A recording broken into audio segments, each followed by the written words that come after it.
New Zealand के एक छोटे से टाउन के बाहर लकड़ी से बना एक छोटा सा घर था, जिसके चारों तरफ घने पाइन्स के जंगल, पहाड़ियां और पीछे एक गहरी लेक थी। वो घर रिचर्ड नाम के एक बूढ़े आदमी का था। एक दिन वहां जब एक पोस्टमैन गया तो रिचर्ड का घर खुला पड़ा था। पोस्टमैन रिचर्ड का नाम पुकारते हुए अंदर घुसा तो उसने देखा कि रिचर्ड वहां था ही नहीं। पूरा घर खाली था। रिचर्ड कुछ दिनों से मिसिंग था। जब ये बात पुलिस को पता चली तो उन्होंने पूरी प्रॉपर्टी, आसपास के लेक और जंगल में उसे बहुत ढूंढा, लेकिन वो कहीं नहीं मिला। कुछ दिनों बाद रिचर्ड को डेड डिक्लेयर कर दिया गया और वो घर उसकी ग्रैंड डॉटर मिया के नाम हो गया। मिया 25 साल की थी और लॉस एंजलिस में रहती थी।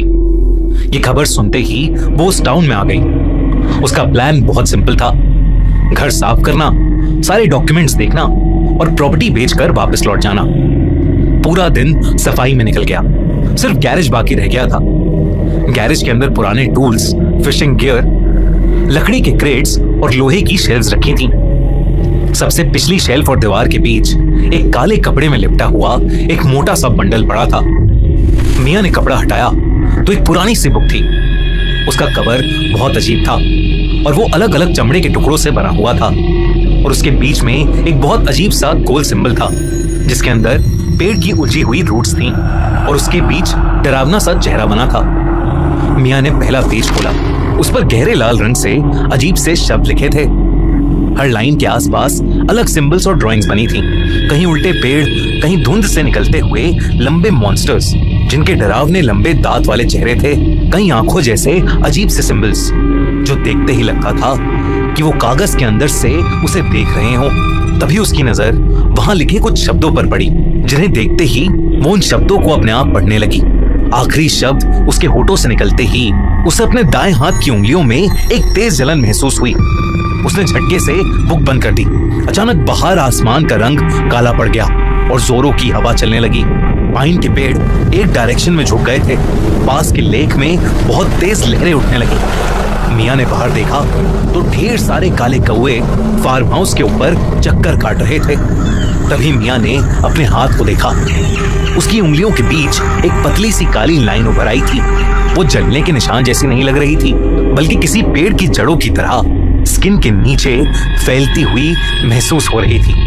दोस्तों, क्या बुक्स इविल हो सकती हैं? एक ऐसे ही कर्स बुक और रातों की नींद उड़ा देने वाली डीमंस की कहानी मिलेगी आपको सोनी पिक्चर्स की नई horror film evil dead burn में। अपने फियोंसे की मौत के बाद एलिस उसके परिवार के फार्म हाउस पहुंचती है, लेकिन वहां उसे एक बहुत ही creepy book of the dead मिलती है, जिसमें लिखे हुए वर्ड्स पढ़ने के बाद वो एक एशियंट डिमोनिक एंटिटी को जगा देती है और वो एंटिटी धीरे धीरे पूरे घर को एक लिविंग हेल बना देती है। क्या होगा एलिस का?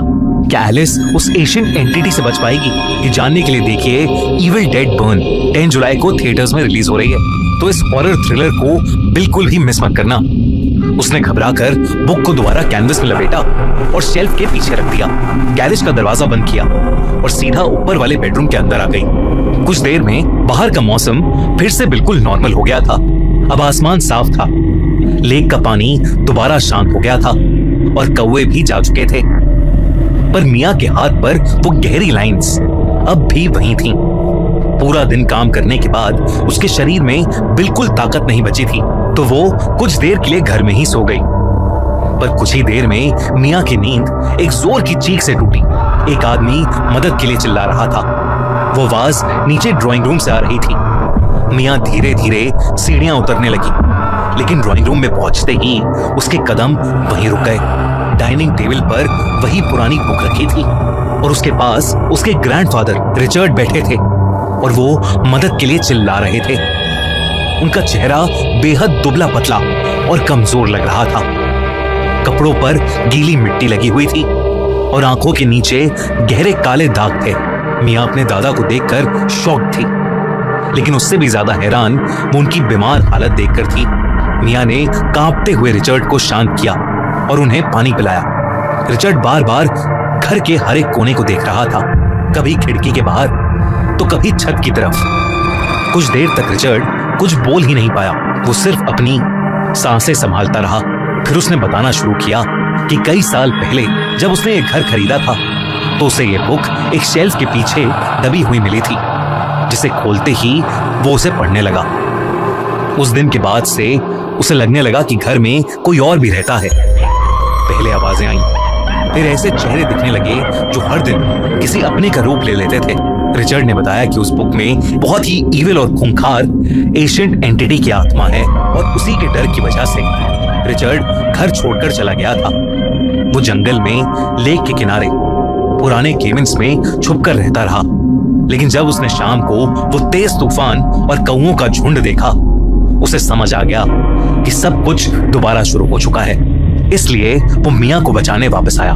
रिचर्ड की बात खत्म भी नहीं हुई थी कि रिचर्ड की नजर सीधा किचन की खिड़की के बाहर गई। जब मियां ने वहां देखा तो उसे ऐसा लगा कि जैसे जंगल के अंधेरे में खड़ी कोई लड़की उसे देख रही है। उसका पूरा चेहरा जला हुआ था। उसे देखते ही मियां की रूह कांप गई, और तभी अचानक रिचर्ड का चेहरा अपने आप बदलने लगा। उसकी गर्दन की नसें उभर आईं और काली पड़ने लगी। उसकी आंखें एकदम सफेद हो गईं, और वो बहुत गुस्से में आ गया, जैसे किसी आत्मा ने उसे पोजेस कर लिया हो।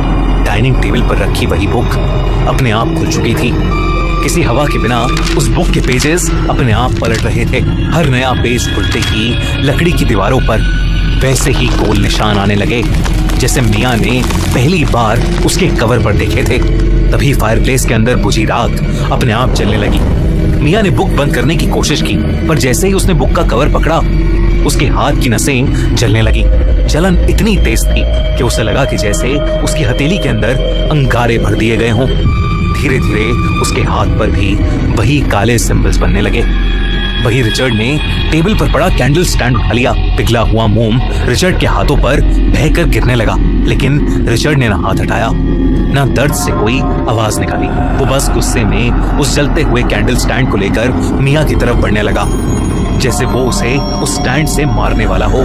बाहर आसमान फिर से काला हो गया और ढेर सारे कौओं का झुंड आसपास घूमने लगा। मियां ने कैंडल स्टैंड से बचते हुए रिचर्ड को धक्का दिया तो रिचर्ड दीवार से टकरा गया और उस कैंडल स्टैंड से घर के कर्टेन्स ने आग पकड़ ली। एकदम से पूरा का पूरा घर जलने लगा। रिचर्ड भी उस आग में झुलस गया। मियां किचन की खिड़की से बाहर जंगल में निकलने की कोशिश कर रही थी, जहां वो जली हुई लड़की खड़ी थी, लेकिन खिड़की खोलते हुए उसने देखा वो लड़की कोई और नहीं, खुद मियां है। और तभी आग की लपटों ने मियां को भी घेर लिया। कुछ देर बाद फायर ब्रिगेड तो वहां आई, लेकिन तब तक बहुत देर हो चुकी थी।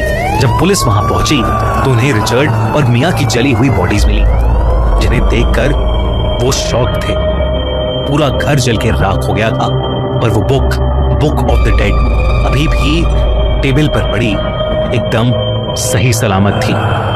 दोस्तों, अगर आपको कर्स बुक्स, दिमाग हिला देने वाला सुपर नेचुरल हॉरर और नॉन स्टॉप टेरिफाइंग एक्सपीरियंस पसंद है तो इविल डेड बर्न को थिएटर्स में बिल्कुल भी मिस मत करना।